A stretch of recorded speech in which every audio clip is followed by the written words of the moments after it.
Now, one of the ongoing jokes for New Game Plus is, of course, that we are Game Pass shills. Now, personally, I'm happy to cop that because I am, and I have gotten every cent of value out of my $1 that I got for converting my gold into Game Pass. However, it does open up an interesting conversation around co-op gaming. Now, every single co-op game that comes out on Game Pass tends to be a shooter. I figured I'd bring Donald in to discuss a couple of games that, why both that's fine for Game Pass, but also why there are other games that don't particularly follow that formula. Do you want to do Game Pass first and cover a lot of it? I mean, like we might as well get the Game Pass out of the way, Mr. Game Pass. Yeah, I know, right? I should be getting a commission for it. The only thing I shill harder is Aussie Broadband. So it's worth saying, recently a lot of games have come to Game Pass, unsurprisingly. Second Extinction, cooperative shooter. Three-person cooperative shooter. Outriders, three-person cooperative shooter. Mech Warrior, four-person cooperative robot game. Zombie Army 4, four-person cooperative shooter. So Microsoft are smart in that they know their demographic and they know that games like Gears and they know games like Halo will always attract that certain level of thing. And I'm sure they've seen the statistics that people are playing Halo 4 and that more than they're playing Halo 5, for example.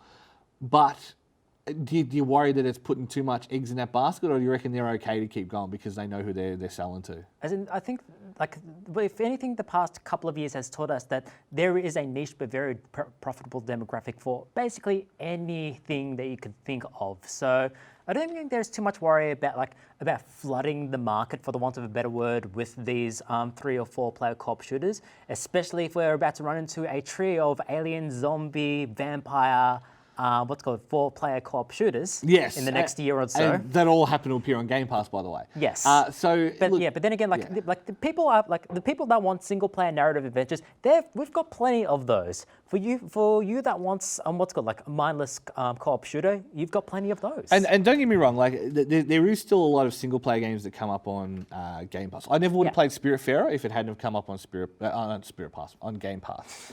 I just wouldn't have bought it, and I'm glad I played it, and I'm glad that it was a different style of game. But when it's all said and done, there's a few of us on our Discord that will have Game Pass, and we'll send a message in saying, "Yo, you guys want to download XYZ? I'm going to jump on it after tonight." Blah blah blah blah blah. Right, and you'll jump on, you'll play it for a while, and obviously we have the Destiny group, we have the Horse Fanciers in our particular group as well. So.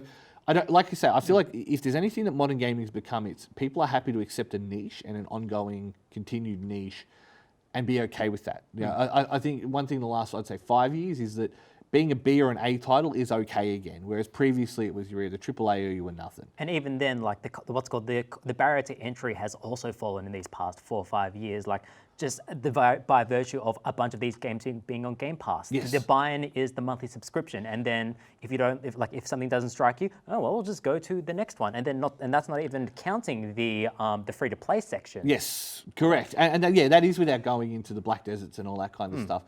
But I feel like, there are games that have done the co-op thing in a different way that's made it more unique and I guess more artistically expressive. And the first one that comes to mind, of course, is Journey, which everyone loves and everyone carries on about. I get it. I've always got what the appeal of those kind of... It's a very good game, Jason. Yeah, so I'm told.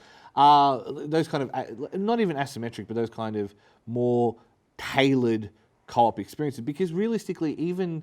if we're not talking shooters, if we're talking Dungeons and Dragons or fantasy games, it's all the same formula. It's still drop in, drop out. It's still a lot of the same formula. And yet people like Hazelight Studios, 2 in a row, they've done asymmetric co-op games that really push for... And again, I'm not suggesting that they're the best things that the game industry has ever created, but you can see the vision in mind.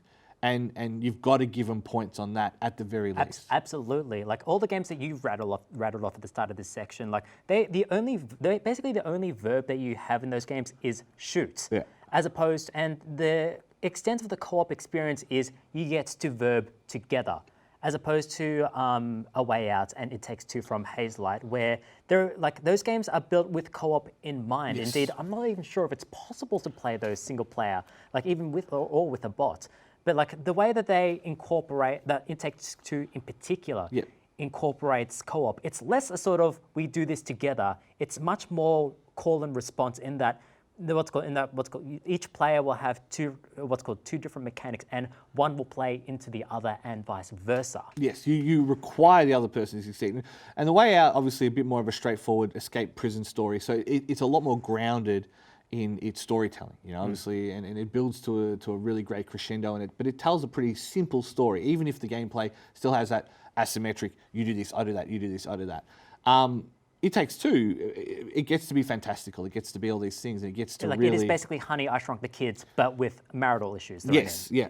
And my concerns about the book's morality aside, I feel like that's such a hard niche nowadays to tap, but there are still people doing it. So as well as Hazelight, say what you want about the His Dark Materials series, it's another one where your co-op decisions matter to not only yourself, not only to the narrative, but to the other person you're playing with. And that seems to be less the case than a lot of these shooters, where a lot of the shooters are pretty much just, like drop in, drop out. Hey, we're going to do this mission together, then we're all going to go to bed. Do you know what I mean? Do you still think there's an appetite for those kind of more unique experiences? Oh, absolutely, absolutely. Like as we've seen, like the success of Hazelight's co-op games, like they've sold It Takes Two has sold 1 million copies. I believe A Way Out sold 3 million copies or something. Like there's definitely pretty good for an indie. Not to mention the business model, like the way that those two games have been presented, in that you buy one copy and then you can take a friend with you and play the entire way. That's how they reduce that particular barrier to entry. But even then, like say in terms of co-op games, we are kind of seeing a semi-resurgence of the couch co-op experience after the wave that we saw 5 to 8 years where every other game was a couch co-op game, to the point where that market kind of got glutted. Yeah. But nowadays, ironically, what's in the middle or towards the end of a pandemic, the fact that it's so easy to play co-op couch co-op games even over the internet, whether it be with systems like Parsec or Steam has that functionality, it's allowed those games to prosper once again. Have a second life, and that's without going into the other kind of probably overdone segment of that market is I'm doing a particular activity, be it cooking or moving out or parking cars or those kind of games. Overcooked started that genre. Yeah, what's called the chore, but with physics fun. Yes, yeah, and they are still fun, and they're always going to have a certain place, I think, as well, just because of how fun they are. But after Overcooked kind of did everything it had to do, everything else is just doing, hey, let's do that, but X. I think you're right. I think my qualms about the book aside, it's good to see people doing co-op games that aren't just, hey, how many zombies you reckon we're going to kill? How many headshots you reckon I'm going to get? No, I'm just quite happy with my power level on my helmet being higher than the last one. That's it. And with that, Donald's off to get another engram and do whatever you do with engrams, because I don't play Destiny. But anyway, don't forget Game Pass, because that's me being shill. But I'm glad to see that the co-op world is evolving, even if it's just a little bit.